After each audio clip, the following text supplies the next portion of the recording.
ኢትዮጵያ ተስፋ አላት። ሁለቱም ተስፋ አላት። የከፋው ካለ ከሊናው ጋር ይታረቅ። ምንም ማድረግ አይቻልም። ተስፋ አለን። እባካችሁ እኔ አንዳንድ ጊዜ እኛ ሽማግሌዎች ስንሆን ብዙ ጊዜ ሟርት ነገር አልወድም። በቃ የትላንትናውን ረስቼዋለሁ። የትላንትናውን እርሱት። እግዚአብሔር ይስጥልኝ። ኢትዮጵያን፣ ሀገሬን፣ ኢትዮጵያን፣ መንግስቴን፣ ህዝቦቿን እንደገና ኢትዮጵያን ከዓለም ማህበረሰብ ለመነጠል ከፍተኛ ፕሮፓጋንዳ በሚሰራበት ወቅት ከዛ ከታዳሚ ውስጥ ያሉ ሁለት ሰዎች ይጠቃቀሱና ብድግ ብለው ናስቲ ይሉታል። ይሄ ሰራዊቱ ሲከበብ፣ ሰራዊቱ ሲደመሰስ፣ ሰራዊቱ ሲመታ ለመመከት የገባውን መንግስት በርካታ ማዕቀብ እንዲጣልበት ሰርተዋል። በዚያ ጊዜ የቆሙበትን ምንጣፍ ነው ጎትቶ እዛ እንዲዘረሩ ያደረጋቸው።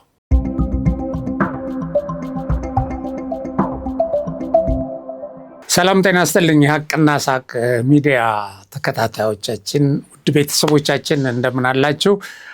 አገሬ ተስፋ አላት በሚለው የጋሽ ሰለሞን ንግግር ፕሮግራማችንን ጀምረናል።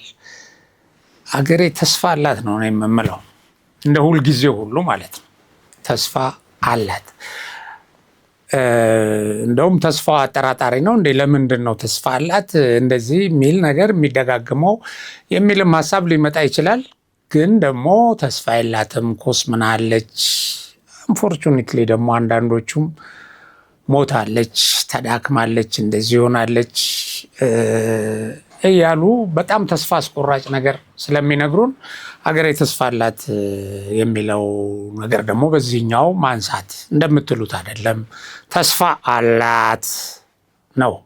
ባለፈውም እንደዚሁ ሀገሬ ተስፋ አላት የኔ ሀገር የሚል ረጅም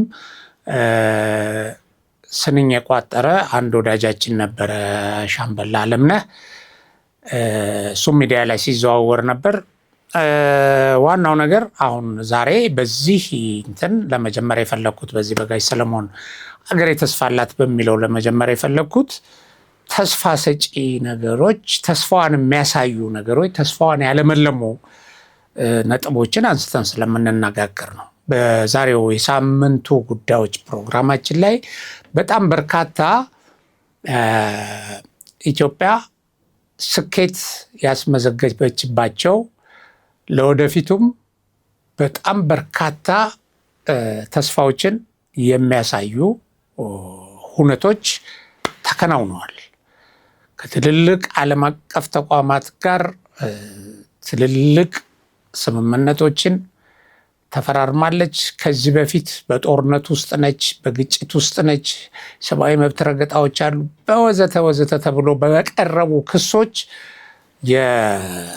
ወደ ጎን ያሉ ኃይሎች ሁሉ አሁን እነዚህን ነገሮች ሰርዘው ወይም እነዚህን ሀሳቦች ትተው ከኢትዮጵያ ጋር የሚሰሩበትና ኢትዮጵያን የሚደግፉበት ሁኔታ እንዲደግፉ ያደረጋቸውን ነገሮች ጭምር ገልጸው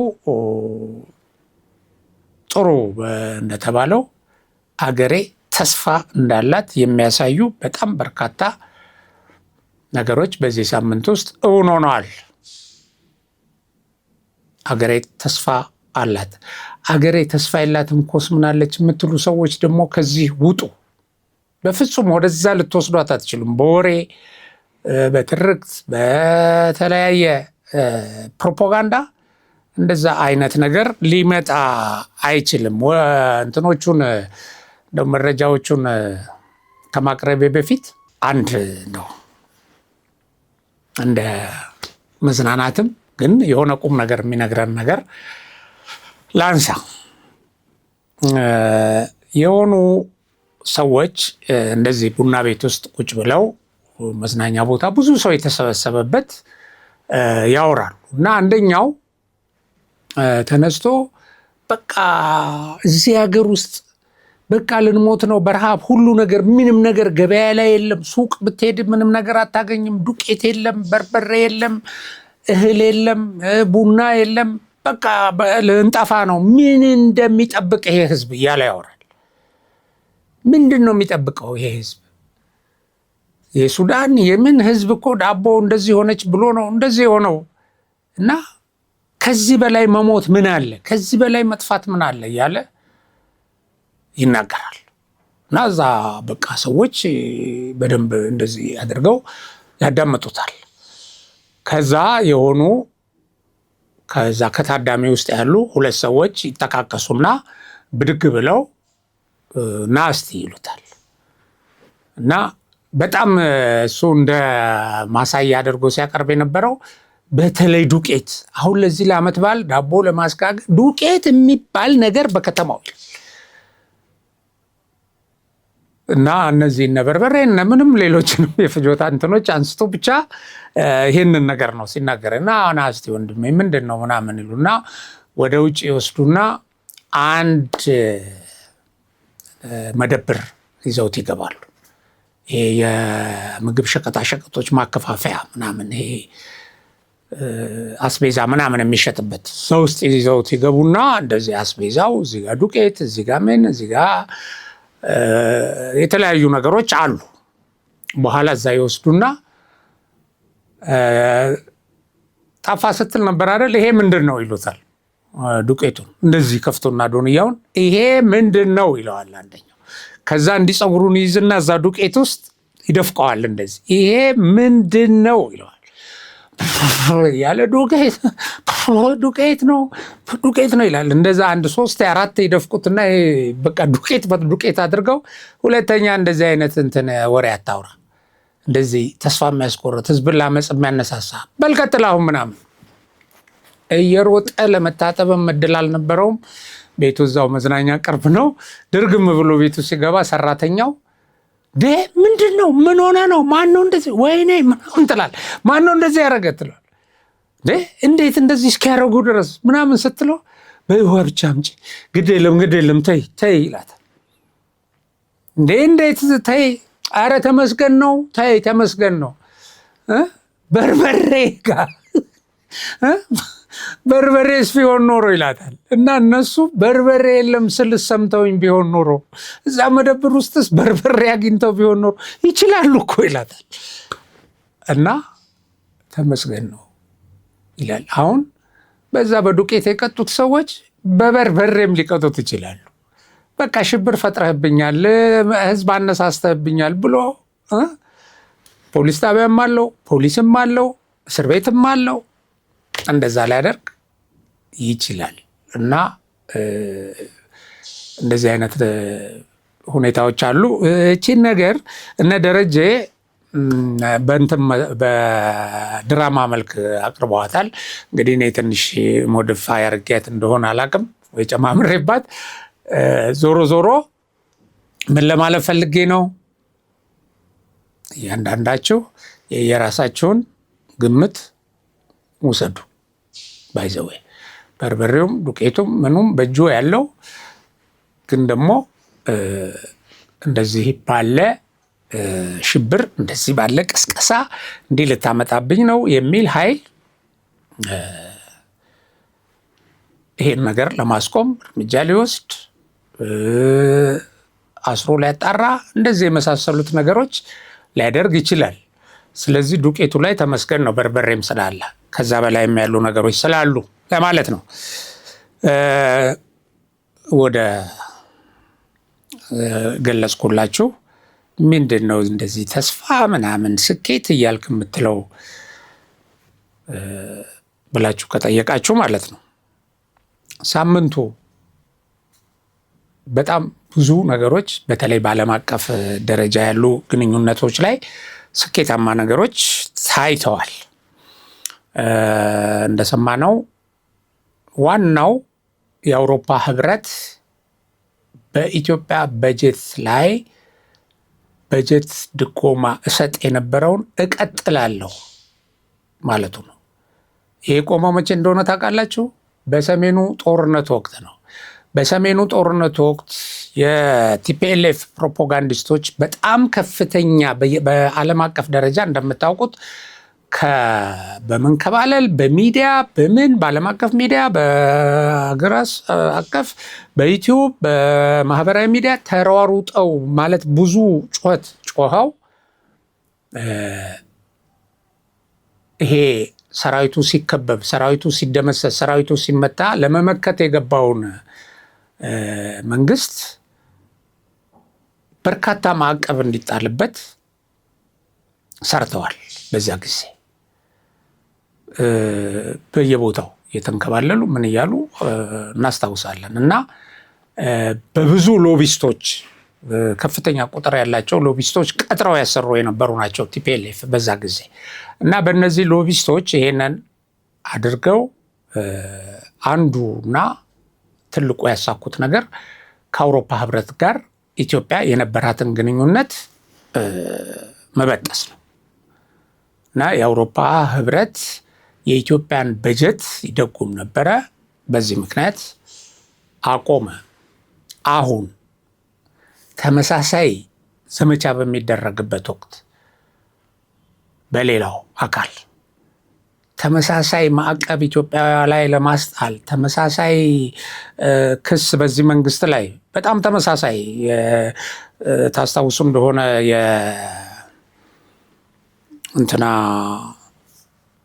ትራምፕ የቬንዙዌላን ፕሬዝዳንት አስሮ የወሰደ ጊዜ ምን ነው በነካጁ እንደዚህ አምባገነኖችን ምናምን እየተባለ ማዕት ፕሮፓጋንዳ የሚሰራበት ነው። አሁን ይሄ አመፅ አነሳሹም ይሄ መሬት አንቀጥቅጥ ሰልፍ አደርጋለሁ የሚለው ለዓለም አቀፉ ማህበረሰብ ይሄን መንግስት ለመነጠል ነው። እንግዲህ አንዱ የዚህ የመሬት አንቀጥቅጡ እንደምታውቁት ምንድነው ያሉት? ያው ሰልፍ እናደርጋለን ከዛ በኋላ በዋሽንግተን እና ለንደን ይሄን የምናደርገው አንዱ የኢትዮጵያን ህዝብ ሆ ብሎ በአመፅ ይሄ መንግስት እንዲጥል ለማነሳሳት ነው። ሌላው ዓለም አቀፉ ማህበረሰብ ደግሞ አውቆ የዚህ መንግስት አምባገነንነት በዚህ መንግስት ላይ ጫና እንዲፈጥር እና ይሄ መንግስት ከስልጣን እንዲያወርድ እንዲያንበረክክ ለማድረግ ነው የሚል ነው ዝግጅታቸው። አንፎርቹኔትሊ ይኸውላችሁ ይሄ ተስፋ አስቆራጭ ነገር መጣ። የዚህ የአውሮፓ ህብረት የኢትዮጵያን በጀት ለመደገፍ ዝግጁ መሆኑን እንደሚጀምር እሱን በዝርዝር እናየዋለን። እንግዲህ ከዛ በፊት አሜሪካ ከኢትዮጵያ ጋር በኢኮኖሚ ዘርፍ በትብብር እንሰራለን ብለዋል። በተለይም ይሄንን የቢሾፍቱን አየር መንገድ አየር ማረፊያ ግንባታ ከፍተኛ የኢኮኖሚ ጥቅምና ትርፋማ እንደሚሆን እና ለዓለም አቀፍ ግንኙነትም ለንግድም ለቢዝነስም እጅግ በጣም አስፈላጊ እንደሆነ በማመን እሱ ላይ የአሜሪካ ባለሀብቶችም የአሜሪካ መንግስትም የአሜሪካ የተለያዩ ኩባንያዎች ድጋፍ እንዲያደርጉ ስምምነት ተደርሷል። ይሄን ስራውን አፕሪሼት አድርገው ተስፋ ሰጪ መሆኑን አድንቀው ትርፋማ እንደሚሆን ትንታኔ ሰርተው ይሄንን እንደግፋለን ብለው ፕሮሚስ ገብተዋል። ይሄንን ድጋፍ የሚያስተባብርም አካል መድበዋል። ኦኬ፣ ይሄ አንዱ ነው። ሌላው ፈረንሳይ የኢትዮጵያን ሁሉን አቀፍ እድገት ለማስቀጠል ትብብሬን እቀጥላለሁ ብላለች። ባንግላዴሽ ከኢትዮጵያ ጋር ትብብሬን ይበልጥ አጠናክሬ እቀጥላለሁ ለማለት ተስማምታለች። ኦስትሪያ ከኢትዮጵያ ጋር በአየር ንብረት ለውጥና ዘላቂ ልማት ግቦች ዙሪያ ትብብሬን አጠናክራለሁ ብላለች። ጃይካ የጃፓን ድርጅት ነው። በኢትዮጵያ ቅድሚያ የሚሰጣቸውን የልማት አጀንዳዎችን ድጋፍ እንዲደረግላቸው ወስኗል እና ኢትዮጵያና የጃፓን ዓለም አቀፍ የትብብር ኤጀንሲ ጃይካ የልማት አጋርነታቸውን አጠናክረው እንደሚቀጥሉ የገለጹትም በዚህ ሳምንት ነው። እንግዲህ ኢትዮጵያና አፍሪካ ልማት ባንክ አጋርነታቸውን ይበልጥ ለማጠናከር የተስማሙትም ይሄ ነው። ይሄ እንግዲህ ኢትዮጵያ ሞታለች፣ ኮስምናለች፣ ተዳክማለች በተባለበት ወቅት ማለት ነው። ከዚህ ሁሉ በላይ ቅድም እንዳልኳችሁ የአውሮፓ ህብረት አቋርጦት የነበረውን ለኢትዮጵያ ሲሰጥ የቆየውን የቀጥታ በጀት ድጋፍ እርዳታ አይደለም፣ ብድር አይደለም፣ ልብ አድርግ በደንብ ይሄ የተለየ ነው። የበጀት ድጋፍ ነው። የኢትዮጵያን በጀት መደጎም ነው እና ይሄን ድጋፍ መጀመሩን አቋርጦ የነበረው መጀመሩን የገለጸው በዚህ ኢትዮጵያ ሞታለች ኮስምናለች በተባለበት ወቅት እንደገና ኢትዮጵያን ከዓለም ማህበረሰብ ለመነጠል ከፍተኛ ፕሮፓጋንዳ በሚሰራበት ወቅት እና ይሄው ፕሮፓጋንዳችን እዚህ ደረጃ ደርሷል፣ ዓለም በቃ አንቀጥቅጧል እንደዚህ በተባለበት እና መንግስት ደግሞ በቃ የለውም ጊዜ ወድቋል፣ ደክሟል፣ ምንም ሊቋቋም አይችልም አሁን የመጣበትን የህዝብ ማዕበል በሚባልበት ወቅት መሆኑን የቲፒኤልኤፍ ኃይሎች የፕሪቶሪያን ስምምነት አፍርሷል፣ ተፈናቃዮች ወደ ቦታቸው እንዳይመለሱ አድርጓል ያለማቋረጥ ክስ በሚያሰማበት ከዚህ በፊት ሎቢ አድርጎ ይሄንን በጀት ድጎማ ያስቆመብን ኃይል ማለት ነው። በተደጋጋሚ እንዲህ አይነት ክሴታ በሚያሰማበት ሌሎችም ይሄንን እያደረጉ የሰብአዊ መብት ጥሰት እንደዚህ አይነት ነገር ሰው እየሞተ ሰላም ጠፍቶ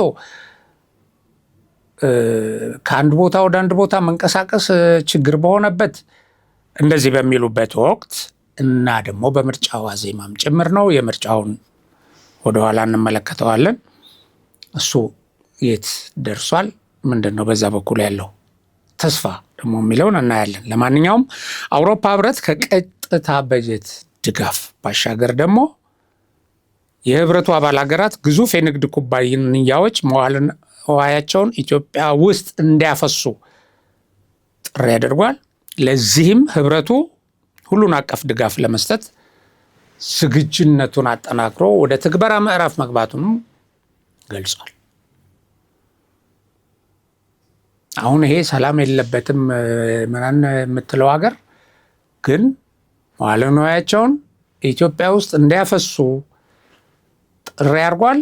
እንደገና መዋዕለ ንዋያችሁን ኢትዮጵያ ውስጥ ስታፈሱ ሙሉ ድጋፌን እሰጣለሁ ብሏል ህብረቱ። ከ500 በላይ አሁን ይሄ እንግዲህ የተገለጸው ከ500 በላይ ግዙፍ የንግድ ኩባንያዎች እዚህ አዲስ አበባ ውስጥ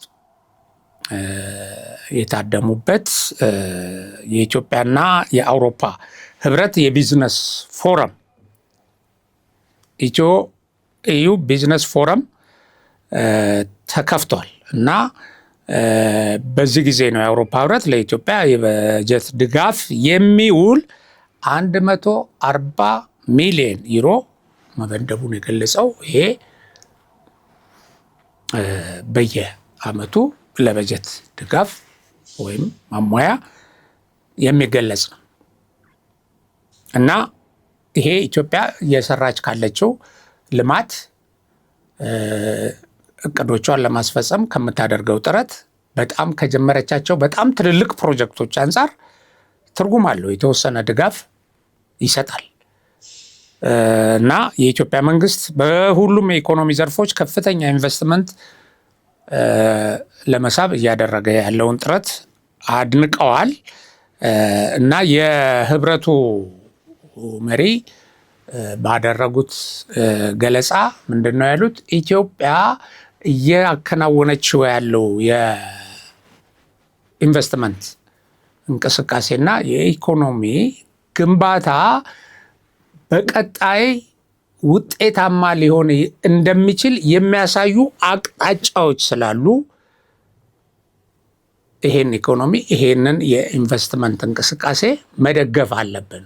አቅጣጫው ተስፋ ሰጪ እንደሆነ ጅምሩ ግምግመው ማለት ነው በሙያተኛ። አሁን አንዳንድ ዩቲዩብ ላይ የዚህ ፖለቲካ መነሻቸው ፖለቲካ የሆነ ሙያቸውን ከፖለቲካ እምነታቸውና አመለካከታቸው ከጥላቻቸው ጋር አያይዘው እየወጡ ኢኮኖሚስት ነን እያሉ አንዳንድ ቦታ ላይ እየወጡ ትንታኔ የሚሰሩ ሰዎች አሉ ኢትዮጵያኖች። እና የኢትዮጵያ ኢኮኖሚ ዜሮ ነው፣ ቁልቁል እያሽቆለቆለ እየወረደ ነው እያሉ በተደጋጋሚ ይገልጹልናል።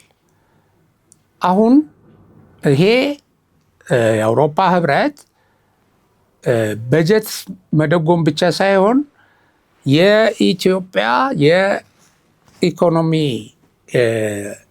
እድገት የነደፈችው ኢኮኖሚና እየተከተለች ያለችው የኢኮኖሚና ኢንቨስትመንት አቅጣጫ አዋጭና ለወደፊት ተስፋ ሰጪ መሆኑን አሁን በጅምር እየተከናወኑ ያሉት እንቅስቃሴዎች ስላሳዩኝ ይሄን አዋጭ የሆነ ሂደት እደግፋለሁ፣ እኔም እሳተፍበታለሁ። የአውሮፓ ባለሀብቶችም ሀገራትም እዚህ ኢኮኖሚ ውስጥ ገብተው ቢሰሩ ትርፋማ ይሆናሉ፣ ውጤታማ ይሆናሉ ብሎ ገምግሞ ነው የመጣውና መዋለ ንዋይን የሚያፈስ ኃይል ወይም አፍስስ እየተባለ የሚቀሰቀስ ታተርፋለ፣ ተስፋ አለ፣ ይሄንን አረጋግጠናል ተብሎ ነው። ይሄ ፕሮፓጋንዳ ሊሆን በፍጹም አይችልም፣ በፍጹም። እና ይሄ በጣም አስደሳችና በአንዱ እንግዲህ የኢትዮጵያን ተስፋ መኖር የሚያሳየን ሂደት ነው። በጣም ዝርዝሩን በተለያዩ እንትኖች ልታዩ ትችላላችሁ። እና ሀገሬ ተስፋ አላት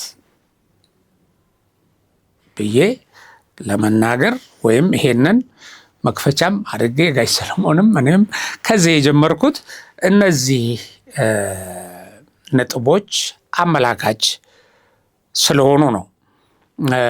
ሌላው እንግዲህ በትናንትናው ዕለት ጠቅላይ ሚኒስትር አብይ አህመድ በአፍሪካ ህብረት የሰው ሰራሽ አስተውሎት አርቲፊሻል ኢንተለጀንስ እና የዲጂታል ጤና ዘርፍ መሪ ሻምፒዮን ሆነው በአፍሪካ ህብረት አሲምብሊ ኦፍ ዘ ኤዩ ተሹመዋል።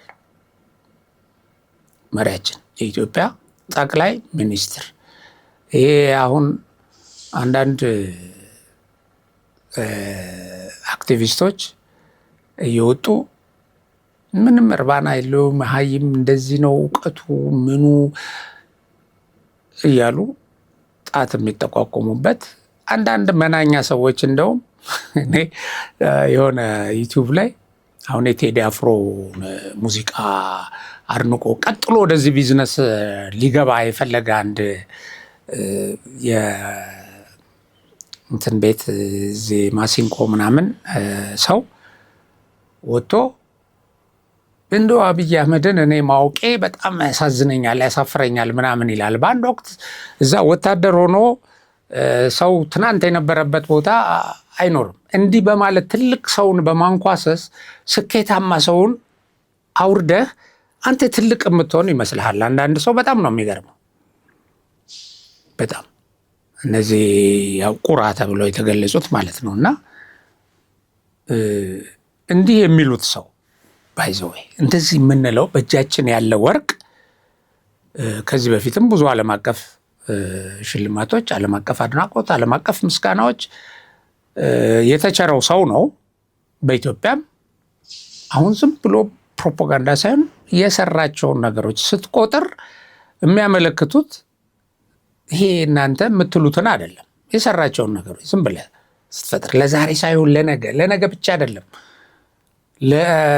ለረጅም ዓመታት ምናልባት እነዚህ መሪዎች በህይወት በማይኖሩበት ጊዜ ላለ ሁሉ ራዕይ ሰንቀው እየሰሩ ያሉ ናቸው። እየሰሩ ያሉ ተቋም ይገነባሉ፣ መከላከያን ይገነባሉ፣ የኢንዱስትሪዎች ግዙፍ ሜጋ ፕሮጀክቶች እንደዚህ አይነት ነገር ይገነባሉ። ኢትዮጵያን ከተረጅነት አሁን ከምንለው ለማውጣት ሙሉ በሙሉ ባይዘው እና ለምሳሌ ከስንዴ ልመና ከመሳሰለው እና ይሄን በተጨባጭ የሰራ እና ያለማቋረጥ ደግሞ በየቀኑ አዳዲስ ስኬት የሚያስመዘግብ ሰው ይወጣን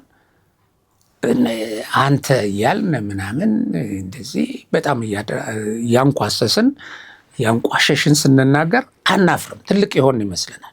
ግን አላዋቂነታችንን፣ ድንቁርነታችን፣ ትንሽነታችንን ነው የምንገልጸው። እና ለማንኛውም ለጠቅላይ ሚኒስትሩ ሹመቱ የተሰጠው ጠቅላይ ሚኒስትር አብይ አህመድ በዘርፉ ላሳዩት አመራር እና ኢትዮጵያ በአህጉሩ የሰው ሰራሽ አስተውሎትንና የፈጠራ ስራዎችን ለማስፋፋት እየተገበረች የምትገኘውን የላቀ ሚና እውቅና ለመስጠት ነው። በተላከው የሹመት ደብዳቤ ላይ የሰፈረው ምን ይላል?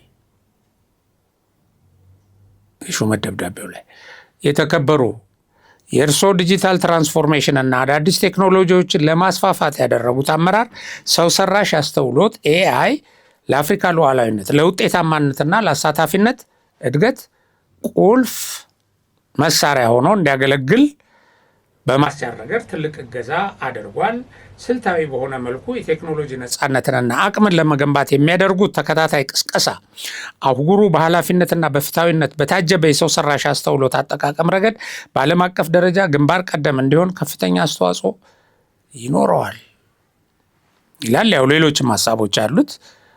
ፕራይም ሚኒስትር አብይ አህመድ has been appointed at the African Union Champion for Artificial Intelligence and Digital Health by the African Union የሹመቱ ዜና የተበሰረበት ነው እና ለሱ የተጻፈው ግን ይሄ ሹመት ሲሰጥ የተጻፈው ምናልባት ይሄ ከላይ በአማርኛ ያነበብኩት Your Excellency's leadership in promoting digital transformation and emerging technologies has helped position artificial intelligence as a key tool for sovereignty, efficiency, and inclusive growth in Africa. እያለ ይቀጥላል። እንደዚህ ባለ አፕሪሺዬሽን ምክንያቱን ገልጾ እሳቸው የተመረጡበትን ነው ይሄ የተሰጣቸው። እንኳን ደስ ያላቸው፣ እንኳን ደስ ያለን። ባይዘወይ ያው ስራ ነው የሚበዛባቸው። ሰውየው 24 ሰዓት የሚሰሩ ናቸው፣ 24/7።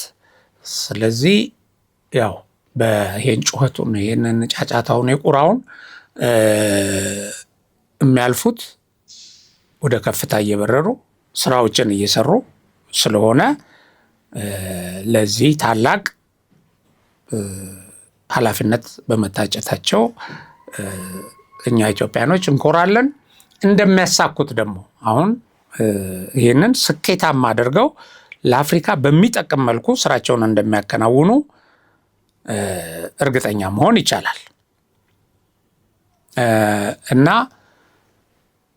እንግዲህ እነዚህ ሁሉ ስኬቶች እንዴት ነው ተስፋ አላት አገሬ ለማለት አያስችሉም? ፕሮፓጋንዳ ናቸው። ለመንግስት ማጨብጨብ ሊሆን ይችላል። ይሄንን ስኬት ማውሳት፣ ማወደስ፣ መተንተን እንደው ዝም ብላቸው በቃ ፕሮፓጋንዳ እንደዚህ ገንዘብ ተከፍሎት እንደዚህ ለብልጽግና አድሮ ምናምን የሚያስብል ነው አይደለም። አሁን የአውሮፓ ህብረት 140 ሚሊዮን ዩሮ መልቀቁ፣ ይሄ አሜሪካ እንደዚህ ለቢሾፍቱ አየር ማረፊያ ለቦይንጉ እንደዚህ ድጋፍ ማድረጓ፣ እነዚህ ድሎች መንግስት በዲፕሎማሲ መስክ የወሰደው ብልህ እርምጃ ውጤቶች አይደሉም ናቸው። እነዚህ የዲፕሎማሲ ብልህ እርምጃ እነዚህ በኢትዮጵያ ላይ ፕሮፓጋንዳ የሚሰሩና መንግስትን ከዓለም አቀፉ ማህበረሰብ ለመነጠልና ዓለም አቀፉ ማህበረሰብ ጫና እንዲያደርግበት ዲፕሎማሲያዊ ውድቀት እንዲከተል የሚሰሩ ኃይሎች ስር እኮ የቆሙበትን ምንጣፍ ነው ጎትቶ እዛ እንዲዘረሩ ያደረጋቸው። ይሄን ነው ሲሰራ። እናንተ ጮሁ እኔ እሰራለሁ አለ። እነሱ እዛ ሲጮሁ ነበር። ዓለም ስማን እንዲህ ነው ይሄ መንግስት እንደዚህ ነው ምናምን፣ አገሪቱ ውስጥ ሰላም የለም እዛ የሚንቀሳቀስ። አሁን ባለፈው የሆኑ አንዳንድ ሀገራት ወደዚህ አካባቢ እንዳትሄዱ ሰዎቻችን ምናምን አሉ።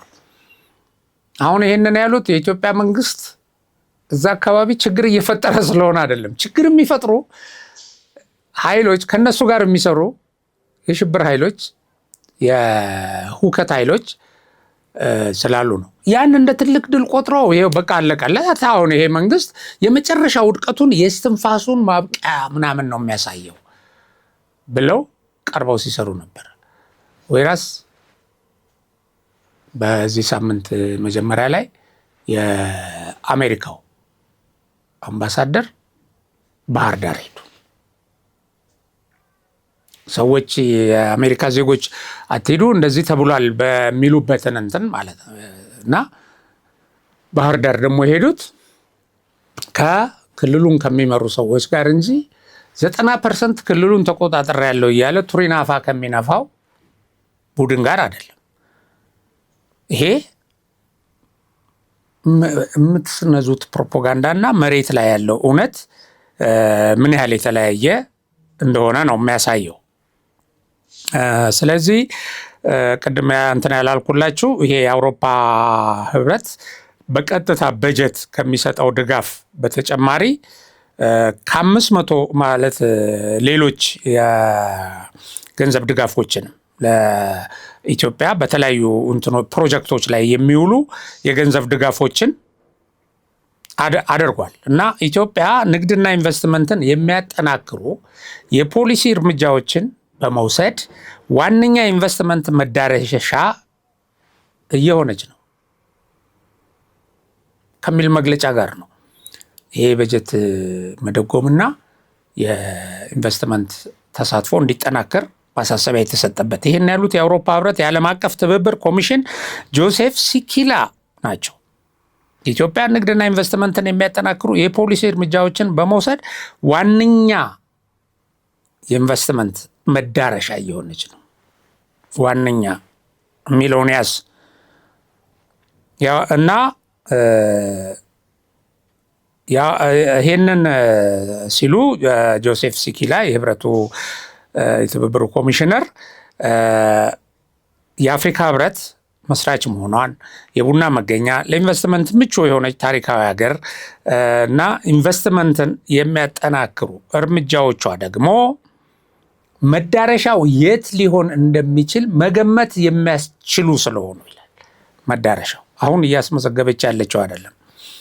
መዳረሻው የት ሊሆን እንደሚችል ስለተረዳን የአውሮፓ ህብረት ደረጃቸውን የጠበቁ የመሰረተ ልማትና የዲጂታል መሰረተ ልማቶች ስለሚፈልግ እና እነዚህ ኢትዮጵያ ውስጥ አሁን ባለው ሁኔታ በተመቻቸ ደረጃ ስለሚታዩ ህብረቱ በተለያዩ የኢንቨስትመንትና የንግድ እንቅስቃሴ ውስጥ አባል ሀገራትም እንዲሳተፉ ጥሪ ያደርጋል እና በመንግስትና በንግድ ድርጅቶች መካከል ገንቢ ውይይቶችም ተደርገዋል እና ኢትዮጵያ ተጨባጭ ለውጥ የሚያመጣ የኢኮኖሚ ሪፎርም ማድረጓን የአውሮፓ ህብረት ያምናል ብለዋል ኮሚሽነሩ። እና ከዛሬ ከአውሮፓ ይሄ ከተደረገው ከህብረቱ ጋር ከተደረገው የበጀት ድጋፍ ስምምነት ባሻገር የ150 ሚሊዮን ዩሮ የዲጂታል ኢኮኖሚ ስምምነትም ተፈርሟል እና እንደዚህ አይነት ስኬታማ ነገሮች እየታዩ ነው። ስፔሻሊ ይሄ የበጀት ድጎማ በምን ምክንያት ተቋርጦ ነበር አሁን እንዴት ተፈቀደ ስትሉ እነዛ ምክንያቶች ያኔ የበጀት ድጎማውን የከለከልንበት ምክንያቶች ዛሬ የሉም እያሉ ነው ማለት ነው። አሁን እንዴት ይሄ ምን ማለት ነው? ጦርነት አለም ወይ እንደዚህ ልትል ትችላለህ። ኖ መንግስት ለሰላም እየሰራ ነው። ሰላማዊ እንትኖችን እድሎችን እያመቻቸ ነው። ስለዚህ አማጺ በየቦታው ስለተኮሰ ይሄ የመንግስት ችግር ነው ሊባል አይችልም። መንግስት ሰላማዊ አማራጮችን እየተከተለ ነው። የምክክር መድረኮች አዘጋጅቷል። ሀገራዊ የምክክር ጉባኤ ከፍተኛ ስራ በዚህ ዙሪያ እየሰራ ነው። ሁለተኛ ከአመፅ ባሻገር ወደ ስልጣን ለመምጣት ደግሞ ይሄውና ምርጫ እያለ ምርጫ እያመቻቸ ነው። ምዝገባ አድርጓል። የተለያዩ ፓርቲዎች እንዳትወዳደሩ ቢባሉም በጣም በቁጥር የበዙ ምናልባት በአንድ ሀገር ውስጥ ሊኖር ከሚገባው በላይ ምንድነው የሁሉ የምትለው አይነት ነው አሁን ተመዝግቦ ቅስቀሳ እያደረገ ያለው። ስለዚህ እነዚህን ሁሉ ያነባሉና በፕሮፓጋንዳ አይደለም እነሱ የሚሰሩት፣ መሬት ላይ ያለውን ነገር አንብበው ነው። እንግዲህ በዚህ ወቅት አንዱ አሁን ቲፒኤልኤፍ የፕሪቶሪያን ስምምነት አፍርሻለሁ ብሎ የኢትዮጵያ ፌዴራል መንግስት የመደበውን የክልሉን የመንግስት አደረጃጀት አልቀበልም የራሴን አደርጋለሁ ብሎ እየተንቀሳቀሰ ነው። ተትናንት ወዲያ ከአክሱም ስብሰባውን ካጠቃለለ በኋላ ተትናንት ወዲያ ዳቦ ቆርሶ የወረዳ አመራሮችን ሹመት ሰጥቶ ወደ ስራ እንዲገቡ አሳስቦ ለኩዴታ እና ለጦርነት እየተዘጋጀ ነው ህወሓት።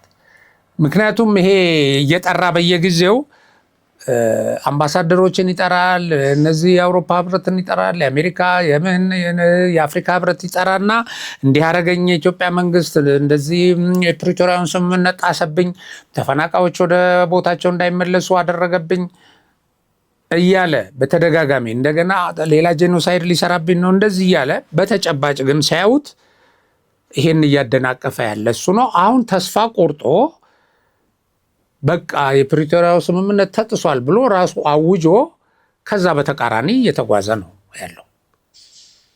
ይዞ ሊጠፋ የትግራይን ህዝብ ወደ ጦርነት እንደገና ሊከት ማለት ነው። የክሱ ሎቢው ምኑ አላዋጣለው። የኢትዮጵያ ህዝብ ይሄን ሰብሮ አለፈ። ይሄ የአውሮፓ ህብረት ውሳኔ የሚያሳያችሁ ይሄን ነው አንዱ። እንግዲህ የአይኤምኤፍ የ2026 የኢኮኖሚ እድገትን አውጥቶ በሱ ላይ አይተናል። ባለፈውም ተነጋግረንበታል።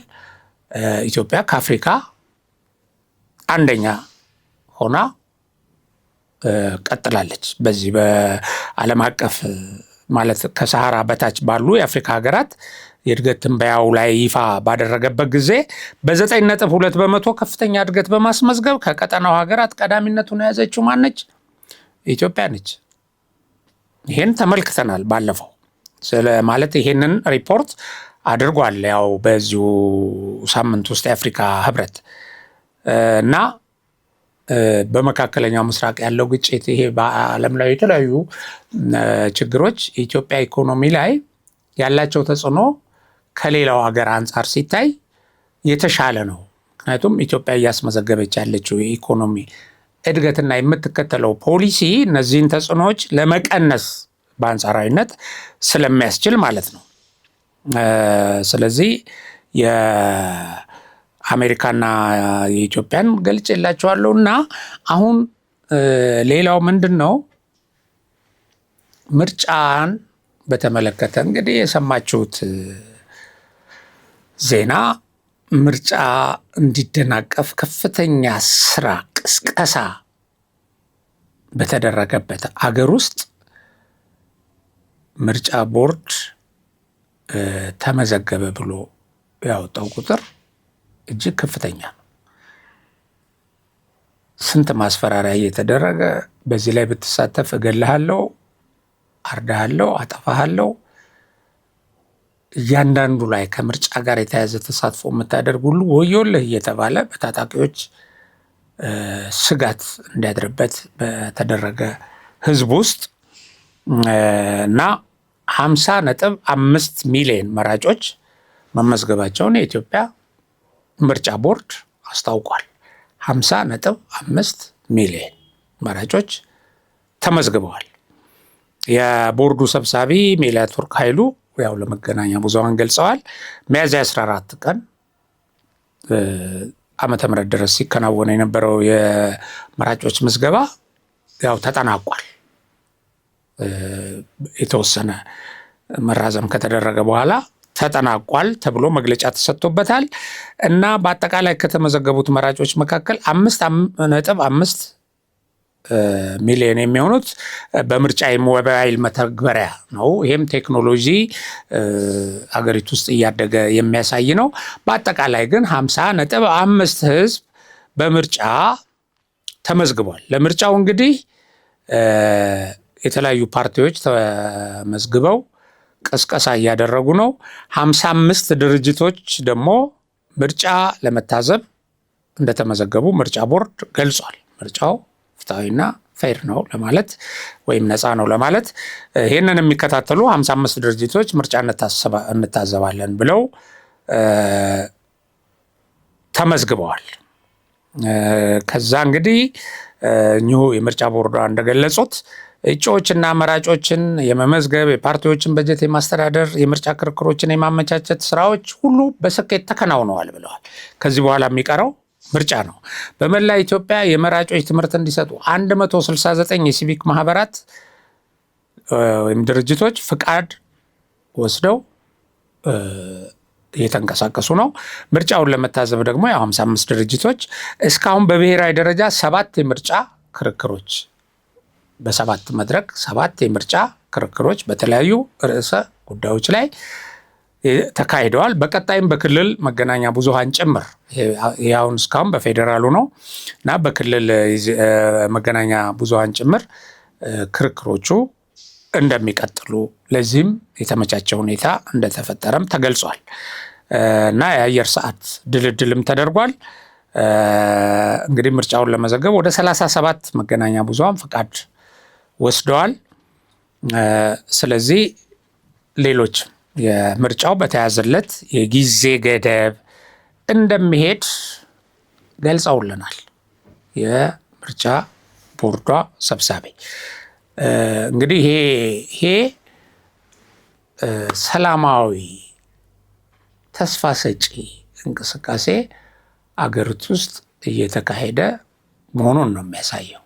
በምርጫ መንግስት መቀየር የሚቻልበት እድል መኖሩን ነው ህገ መንግስታዊ እንትኑን ስርዓቱን ተከትሎ ይሄን ማድረግ የሚቻልበት ሁኔታ ባለበት እንግዲህ ደጋግመን እንደተነጋገር ነው በየቀኑ ስኬቶች በየቀኑ አስደሳች የሆኑ ነገሮች በየቀኑ የዓለምን ትኩረት የሚስቡ ጭምር ክንውኖች አገሪቱ ውስጥ ይከናወናሉ እና እንደዚህ መከናወናቸው ሌላ የፖሊሲ አማራጭ ይዘን ከዚህ መንግስት ጋር ተከራክረን ከዚህ ፓርቲ ጋር ልናሸንፍ አንችልም ወይም በቃ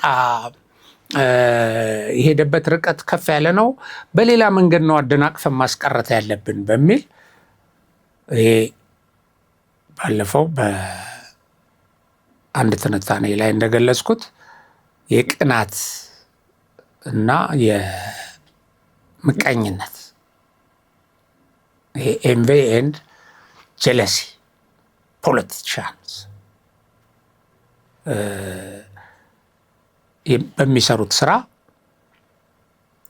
ከዚህ ውጭ ባለ በህዝብ አመፅ በትጥቅ ትግል በምን ካልሆነ በስተቀር በፍጹም ምርጫ ሁሉ ይደረግ እኮ ሲባል ነው ይሄ መንግስት ካልወደቀ የኢትዮጵያ ችግር አይፈታም እየተባለ የኢትዮጵያን ችግር እየፈታ ያለ መንግስት የኢትዮጵያን ችግር እየፈታ መሆኑን ዓለም አፍሪካ እያመነበት ያለና አብረን እንስራ እያለው ነው ያለውን መንግስት እሱ ካልወደቀ በፍጹም ኢቭን የሽግግር መንግስት ጥያቄ የሚያቀርቡ ራሳቸው እኮ አይ በፍጹም እንትን ማለት አለበት፣ ይሄ መወገድ አለበት፣ እሱ ካልተወገደ እሱን አይጨምርም የሽግግር መንግስት፣ እሱ ወድቆ ከሱ ውጪ ባሉ ነው ይሄንን ነገር ማሳካት የምንችለው እያሉ አመጽ ያካሂዳሉ። እንግዲህ ሌላው የመቼም ሀገራችን ውስጥ ችግር ፈጣሪ የሆነ ኃይል ቲፒኤልኤፍ ነው። እንደምታውቁት ቲፒኤልኤፍ ይሄ የጀነራል ታደሰ ወረደን በፌዴራል መንግስት ድጋሜ የተሰጣቸውን ሹመት አልቀበልም ብሎ ወደ አመጽ እንደሚገባ ተናግሯል። ስብሰባ አድርገዋል አክሱም ላይ። ጀነራል ታደሰ ወረደም መግለጫ ሰጥተዋል። በሰጡት መግለጫ ላይ እዛ አክሱም ላይ የወሰኑት ውሳኔ መጀመሪያ ላይ በአንድ መግለጫቸው አዎ እንደሱ መወሰን ይችላሉ፣ እኔ ይሄን መወሰናቸውን አልቃወምም፣ ነገር ግን የፕሪቶሪያ ስምምነት ከተጣሰ ደግሞ አደጋ አለው እያሉ ወለም ዘለም አይነት መግለጫ ሰጥተው ነበር። ግን ገፍቶ መጥቶ አሁን ቲፒኤልኤፍ ከስልጣን አውርዳቸዋለሁ በማለቱ በቀጥታ እሳቸው ሞተው እስቲ ከስልጣን የሚያወርደኝ ነው ያለው ብለው አሁን የመፋጠጥ አይነት ነገር አለ በሁለቱም አቅጣጫ። ወዴት ያመራል እንግዲህ እነ ስምረት ፓርቲ የሰጡትን መግለጫ አይተናል። እና ለሌላ ዙር ስቃይ፣ ለሌላ ዙር እልቂት፣ ለሌላ ዙር ችግር ክልሉን እንትን እያሉት ነው፣ እያዘጋጁት ነው። አሁን ትናንትና ያየሁት አንድ መረጃ የተወሰኑ ጀነራሎች አብረው ከቲፒኤልኤፍ ጋር ሲንቀሳቀሱ የነበሩ 3 ያህል ጀነራሎች ይሄን ነገር በመቃወም እንደገና ከህወሓት ይሄንን እንቅስቃሴውን እንዲያቆም የነዚህ የደብረጽዮን ቡድን አለበለዚያ ከዚህ እንትን እንወጣለን፣ እኛ የዚህ አካል አይደለንም ብለው ገልጸዋል።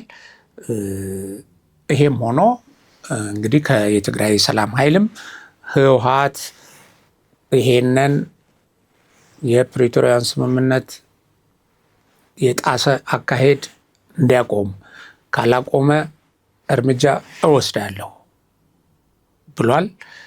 በዚህ ሁኔታ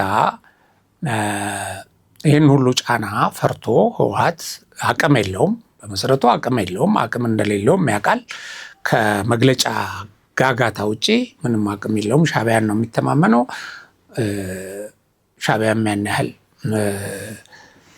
ከራሱ አልፎ ለህወሓት የሚያበድረው አቅም የለውም። ወይም ሁለቱ አንድ ላይ ተጣምረው ሊያመጡ የሚችሉት ችግር አይኖርም። ይሄን ያውቃሉ። ግን አስፈራርቼ ጫና ፈጥሬ ተደራዳሪ ሆኜ እቀርባለሁ። እንዴት 55 ዓመት ምናምን የሞላው ድርጅት እንዲሁ ሜዳ ላይ ጥዬ ተበትኗል ተብዬ ወይም ህገወጥ ነው ተብዬ እንዴት አቆማለሁ ብሎ በከፍተኛ ደረጃ ያደራድሩኛል እንደዚህ አይነት ጫና ስፈጥር ብሎ ያሰበ አይነት ነገር ነው የሚመስለው። ግን ወደ ውጊያ ወደ ግጭት ከገባ ያው የመጨረሻ መጥፊያው እንደሆነ ምንም ጥርጥር የለውም። በሌላ በኩል የኤርትራ አፋር ድርጅት የትጥቅ ትግል ጀምሬያለሁ ብሎ አውጇል። ያሁን ጽምዶን ተማምኖ ነው እንግዲህ ህወሓት አንዱ የሚወራጨው። ግን ከዚህ በፊት የብርጌድ ንሓመዶም አሁን ደግሞ የአፋር ድርጅት አሁን በቀጥታ ከኢሳያስ መንግስት ጋር ከሰላማዊ መንገድ ሁሉ የተዘጋ ስለሆነ ወደ ትጥቅ ትግል ገብቻለሁ፣ በአፋር ህዝብ ላይ የሚደርሰው ግፍና መከራ በጣም እየበዛ ስለሄደ የትጥቅ አማራጭን ተከትያለሁ፣ በአጭር ጊዜ ውስጥ ይህንን የኢሳያስን መንግስት እጥላለሁ ብሎ መግለጫ ሰጥቷል። ኤኒዌይ ያው እሳት በሌላ ሀገር ላይ የሚያነድ የኢሳያስ መንግስት ወደ ራሱም እሳት መምጣቱን ነው የሚያሳየው። ስለዚህ ይሄ ከእሱ ጋር ሰርቼ ውጤት አመጣለሁ እያለ የሚወራጨው ህወሓት ራሱ ሻዕቢያ በራሱ አሳይመንት በራሱ ችግር ውስጥም ስለሚያዝ ይሄን ያህል ጠንካራ ጋሻ ሊሆነው አይችልም። የተወሰነ ችግር ግን ሊፈጥሩ ይችላሉ እና ያው በመጨረሻ የኢትዮጵያ መንግስት እንዳልኳችሁ ከሌሎቹ ተጨማሪ ስኬቶች ጋር አሁን የመንግስት አገልግሎቶች በቴክኖሎጂ በተደገፈ ቀልጣፋ እንዲሆኑ የማድረግ ስራ ሲሰራ ቆይቷል እና ዘመናዊ የመሶብ ተንቀሳቃሽ አውቶቡስ አገልግሎት አስጀምሯል ክቡር ጠቅላይ ሚኒስትሩና ከንቲባ አዳነች አቤቤ። ይሄ አውቶቡስ ምን አገልግሎቶቹን ይዟል ስንል ወደ 10 የሚገኙ የ10 ተቋማትን አገልግሎት ነው። ወሳኝ አገልግሎቶችን በአንድ ቦታ አምጥቶ ለአገልግሎት እንዲመቹና በአጭር ጊዜ ጉዳያችንን ጨርሰን እንድንሄድ ያደረገው እንግዲህ አንደኛው የንግድ ፍቃድ ማውጣትና ማደስ ነው። የግብር ከፋይ መለያ ቁጥር ቲን እና የብሔራዊ መታወቂያ ምዝገባ ነው። የነዋሪነት መታወቂያና የልደት ምዝገባ፣ የመንጃ ፍቃድና የተሽከርካሪ ታርጋ እድሳት፣ የኤሌክትሪክ ቅድመ ክፍያና የፖስታ አገልግሎቶች እነዚህንና የመሳሰሉትን ወደ እንዳልኳቸው የ10 ተቋማትን አገልግሎት አንድ ላይ በማሰባሰብ በአንድ አውቶቡስ ውስጥ ግልጋሎት የሚሰጥ የመሶብ አገልግሎት የሚል ቢሮክራሲን የሚያስቀር ውጣ ውረድን መጉላላትን የሚያስቀርና በአጭር ጊዜ ውስጥ ጉዳያችንን ጨርሰን እንድንሄድ የሚያደርግ ነገር ሰርቷል። እንግዲህ እነዚህ ስራዎች ወደ መሬት አስተዳደር ወደ ሌሎች ብዙ ኢትዮጵያ ውስጥ ሳቦታጅ ያለባቸው ወይም ጉዳይ በአጭር ጊዜ የማያልቅባቸው በርካታ መስሪያ ቤቶች አሉ። እነዚህንም ቢጎበኛቸው ይሄ ነገር ይበልጥ አገሪቱ የቴክኖሎጂ ተጠቃሚና ህዝቡም ጉዳዩን ለመፈጸም ከመጉላላት ይድናል እና ይሄ በሌሎችም በነካጁ መንግስት እነዚህ ነገሮች ቢያደርግ ለማለት ነው። እንግዲህ በአጠቃላይ እንዳልኳችሁ የመነሻዬ ላይ እንደገለጽኩት ትልቁ ስኬት ተብሎ ሊገለጽ የሚችለው ከብዙ ስኬቶች አንደኛ ሁለተኛ እያልክ የምታስቀምጠው ማለት ነው ይሄ የአውሮፓ ህብረት ከብዙ ስኬቶች አንደኛ ሁለተኛ እያልክ የምታስቀምጠው ማለት ነው ይሄ የአውሮፓ ህብረት የቀጥታ በጀት ድጋፍ እና የአውሮፓ ሀገሮች ከኢትዮጵያ ጋር ለመስራት ኢንቨስትመንት ላይ ለመሳተፍ መዋለ ንዋያቸውን እንደሚያፈሱ የገለጹበት እና የኢትዮጵያ የኢኮኖሚ አቅጣጫ ተስፋ ሰጪና የበርካታ ሀገሮች የዓለም ሀገሮች መዳረሻ ሊያደርጋት እንደሚችል ማሳያ መሆኑን ነው። ታላላቆቹ ሀገራት ወደ ኢትዮጵያ እየመጡ ነው ትል የነበረው መንግስት የሚገለብጠውንና ይሄ ብጥብጥ የሚፈጥረውን ነው አይደለ? ስርዓተ መንግስት አፍርሶ ዘውድ ደፋለው የሚለውን ነበር እየመጡ ነው እያልን ስናጨበጨብ የነበረው። አሁን ግን እነሱን አይደለም፣ ኢትዮጵያ ውስጥ ሰርተው ከኢትዮጵያ ጋር በጋራ ተንቀሳቅሰው ኢኮኖሚያቸውን ሊያሳድጉ ኢትዮጵያን በዚህ ሂደት ውስጥ እንድታድግ ሊያደርጉ የሚመጡ ኃይሎች ኢትዮጵያን የሚደግፉ ከኢትዮጵያ ጋር አብረን ሰርተን እናድጋለን የሚሉ አሉ። እንግዲህ ይሄኛው በኢኮኖሚ በንግድና በኢንቨስትመንት ዘርፍ ነው። ሌላ እንግዲህ በወታደራዊ ዘርፍ ደግሞ በጣም ብዙ ነው። ከዚህ በፊት በተደጋጋሚ አይተናል። የተለያዩ ሀገር ወታደራዊ ወይም የመከላከያ ሚኒስትሮች እና ወታደራዊ ሹሞች ኃላፊዎች እየመጡ ያው በመንግስት ደረጃ ማለት ነው እየመጡ ከኢትዮጵያ ባህር ኃይል ጋር ከኢትዮጵያ መከላከያ ሰራዊት ጋር ከኢትዮጵያ አየር ኃይል ጋር እንሰራለን ያሉ ነው።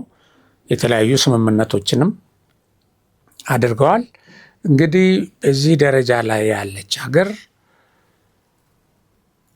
ከዛሬ 1 ወር በኋላ ምናልባት ለ1 ወር ትንሽ ቀናት ናቸው የሚቀሩት፣ 1 ወር ከ10 ቀን ምናምን ገደማ ምርጫ ታካሂዳለች፣ ብሔራዊ ምርጫ።